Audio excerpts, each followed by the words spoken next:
गांव में एक गरीब किसान रामू रहता था। वह दिन रात खेतों में मेहनत करता, लेकिन सूखे और बंजर जमीन के कारण उसकी फसलें अच्छी नहीं होती थीं।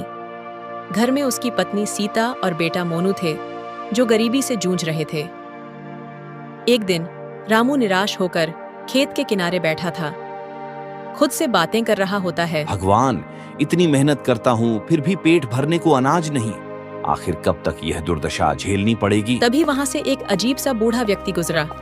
उसकी आंखों में अजीब चमक थी और हाथ में एक छोटी सी थैली थी। बूढ़ा व्यक्ति रामू से पूछता है, बेटा क्यों उदास बैठा है? बाबा, खेती में कुछ नहीं बचा, परिवार भूखा मर रहा है। बूढ़ा मुस्कुराकर रामू को कुछ देता है। यह लो, यह जादुई बीज है। इसे अपने खेत में बो दो, लेकिन याद रखना, जैसे ही फसल उगे पहला फल किसी को देना। रामू को यह अजीब तो लगा, लेकिन कोई और उपाय न देखकर उसने बीज ले लिया। रामू ने बीज को अपने खेत में बो दिया। अगले दिन सुबह वह देखता है कि पूरी फसल एक ही रात में लहलहा उठी है। हर पौधे में सुनहरे रंग के अनाज लगे थे। सीता फसल देखकर बहुत खुश होती है और बोलती है, हे भगवान, इतनी जल्दी इतनी बढ़िया फसल। मोनू भी बहुत खुश होता है और रामू से बोलता है, बाबा, हम बहुत अमीर हो जाएंगे। गांव के लोग भी देखने आ गए। सब चकित थे कि रामू की जमीन, जो बंजर थी, इतनी उपजाऊ कैसे हो गई। लेकिन तभी गांव के जमींदार भैरव सिंह को इस बात की खबर लगी। भैरव सिंह क्रोध में बोला, इस गरीब के पास ऐसी फसल कैसे हुई? जरूर कोई चालाकी है। वह अपने गुंडों के साथ रामू के घर पहुंचा। फिर भैरव सिंह रामू से कहता है, रामू, यह फसल हमारी जमीन पर उगी है, इसे हमें सौंप दो।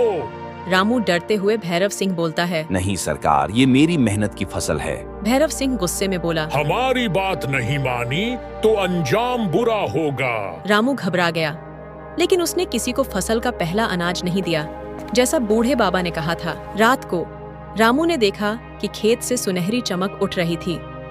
वह भागता हुआ खेत में पहुंचा। जैसे ही उसने पहले फल को छूने की कोशिश की, पूरा खेत हिलने लगा। रामू डरे हुए बोलता है, हे भगवान, ये क्या हो रहा है? अचानक से बीजों में से एक आवाज आती है और कहती है, तुमने हमारी चेतावनी को नहीं सुना, अब देखो क्या होता है। अचानक पूरी फसल जमीन में समाने लगी। तभी सीता चिल्लाते हुए बोलती है, रामू, कुछ करो। रामू घबरा गया। तभी उसे बूढ़े बाबा की बात याद आई, पहला फल किसी को देना मत। रामू सोचकर कहता है, ओह, मैंने खुद ही इसे छू लिया। और वह तुरंत दौड़कर बूढ़े बाबा को खोजने गया, लेकिन वह गायब हो चुके थे। रामू समझ नहीं पा रहा था कि क्या करे। तभी गांव में अफवाह उड़ गई कि रामू के खेत में भूत है। लोग डरने लगे। इसी बीच भैरव सिंह ने मौका देखकर रामू के खेत पर कब्जा कर लिया। भैरव सिंह हंसते हुए बोलता, अब यह खेत मेरा है, देखता हूँ इस पर कौन हक जमाता है। लेकिन जैसे ही उसने खेत का पहला अनाज छुआ, जमीन फटी और उसमें से एक विशाल आकृति निकली। राक्षसी आवाज कहती है, जिसने लालच किया उसका विनाश होगा।